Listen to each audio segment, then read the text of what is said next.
ఎంతో సింపుల్గా ఈజీగా చేసుకునే టమాటా పెసరపప్పు కూర చేయాలో చూద్దాము. ఇది ఆరోగ్యకరమైన వంటకం. టిప్స్ అయితే చెప్తాను, వీడియో లాస్ట్ వరకు అయితే స్కిప్ చేయకుండా చూసేయండి. టిప్స్ కూడా చాలా ఈజీగా చేసుకోవచ్చు. వేసేంటో చూసేయండి. ముందుగా స్టవ్ ఆన్ చేసుకొని గిన్నె పెట్టుకొని గిన్నె వేడాక ఆయిల్ వేసి జీలకర్ర ఆవాలు చిటపటలాడించుకోవాలి. పప్పు దూరగా వేయించడం వల్ల పచ్చి వాసన పోయి టేస్ట్ చాలా బాగుంటుంది. అందులోనే కట్ చేసుకున్న పచ్చిమిర్చి ఆనియన్స్ అయితే వేసి మంచిగా ఫ్రై అయితే చేసుకోవాలి. వేడి అన్నంలో నెయ్యి వేసుకొని పప్పు వేసుకొని తింటే చాలా అద్భుతంగా ఉంటుంది. పచ్చిమిర్చి ఆనియన్స్ మంచిగా ఫ్రై అయ్యాక ఇందులో పెసరపప్పు వేసుకోవాలి. పప్పు ఇప్పుడు వేయడం వల్ల ఎంచుకోవడం వల్ల టేస్ట్ చాలా బాగుంటుంది, తొందరగా ఉడుకుతుంది కూడా. ఇది ఒక చిన్న టిప్.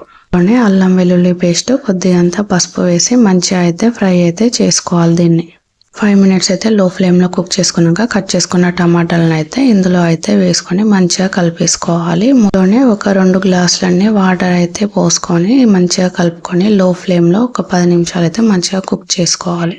నిమిషాల తర్వాత ఇందులోనే కారం వేసుకోవాలి, ఉప్పు కూడా వేసి మంచిగా కలిపేసుకోవాలి మొత్తాన్ని అయితే.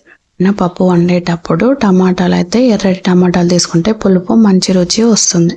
కొద్దిగంత గరం మసాలా వేసి లాస్ట్లో అయితే కొత్తిమీర అయితే వేసుకొని మంచిగా స్టవ్ ఆఫ్ చేసుకోవడమే.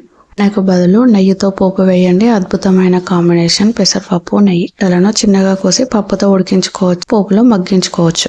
ఫస్ట్ టైం చూస్తున్నట్లయితే ప్లీజ్ సబ్స్క్రైబ్ చేసుకోండి, లైక్ చేయండి, షేర్ చేయండి. ఇంకెందుకు లేట్ చేయకుండా ఈ రెసిపీ ట్రై చేయండి, కామెంట్ చేసేయండి. ఇంకో రెసిపీతో మేము ముందుంటాము.